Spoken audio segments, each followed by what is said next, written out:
The United States is recognized as one of the largest global superpowers in the world at the moment. We're recognized as such because of one of our most financially backed militaries in the world, and we also are known for promoting liberty and justice for all and helping the underdog no matter the circumstances and helping people escape bad situations. Now, recently this country has been shrouded by divide and conflict all around with political parties and other things such as that. Today I want to talk about the damage that's being caused by our foreign policies under this administration and why we need to do something about it. We're going to look at the damage that's being caused to our environment by our country, the damage being caused to our economy and our political relationships by our country, and the problems that are being caused here on our home front in our own government that are causing problems overseas. On January 27, 2026, the United States made the official order to withdraw from the Paris Climate Agreement. The Paris Climate Agreement was an agreement by 194 different parties. According to UNFCCC, it was an agreement between 194 parties that wanted to lower or maintain at least 2 degrees Celsius above the average temperature that existed during the industrial era. Now, according to whitehouse.gov, the reason that we backed out of this agreement was because our government believed that jobs were going to be getting dissolved and removed from getting rid of all these factories and all of these non-renewable resources. But the problem with this belief is that logically it doesn't make sense.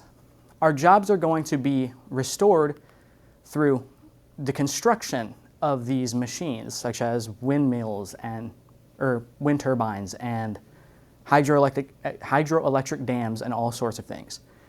And that's not even accounting for the hundreds of thousands of jobs that are going to be created to run and, as seen in this photo, maintain these factories.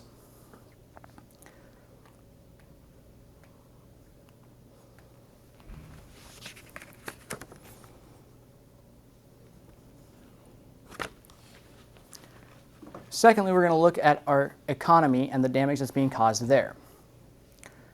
Our country has recently placed tariffs on goods. These tariffs, while they originally intended to create profit and revenue for our country, I feel like I'm out of order here.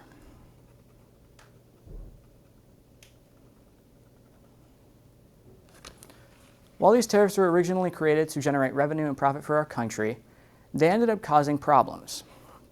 And the reason they caused problems, according to the Bank of Canada, is that what it would do is it would put a tax on importing goods from outside of the country. And the problem with that is that a lot of our goods come from Canada, and by putting this tariff on Canada, what it causes is factories are overproducing in Canada, and we aren't being able to buy them. Businesses can't get the things that they need, and Canada no longer wants to trade with us because their economy is being damaged because they have an excess of goods. Now, the main reason that this is happening is because there are currently major conflicts happening on the borders of our country on both Canada and Mexico. Most of these problems run through problems of drug trade and illegal immigration, which, while they are major issues that need to be resolved, it doesn't justify damaging our economy, especially when it's not reaping any benefit. Our country, or take Canada for example. Canada's response to what we have done is to find new trading partners, and they were our biggest trading partner, period. So when we imposed tariffs, they switched over to finding other countries to make trade with. This means that what we did to convince Canada to solve their problems on the border effectively did nothing because Canada just found a way around the problems we were causing for them. As a result, we damaged ourselves and our grocery prices skyrocketed.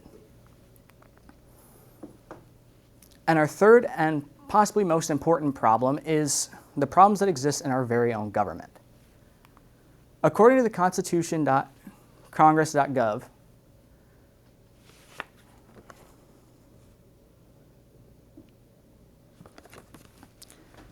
our president is only allowed to authorize military activity under direct congressional approval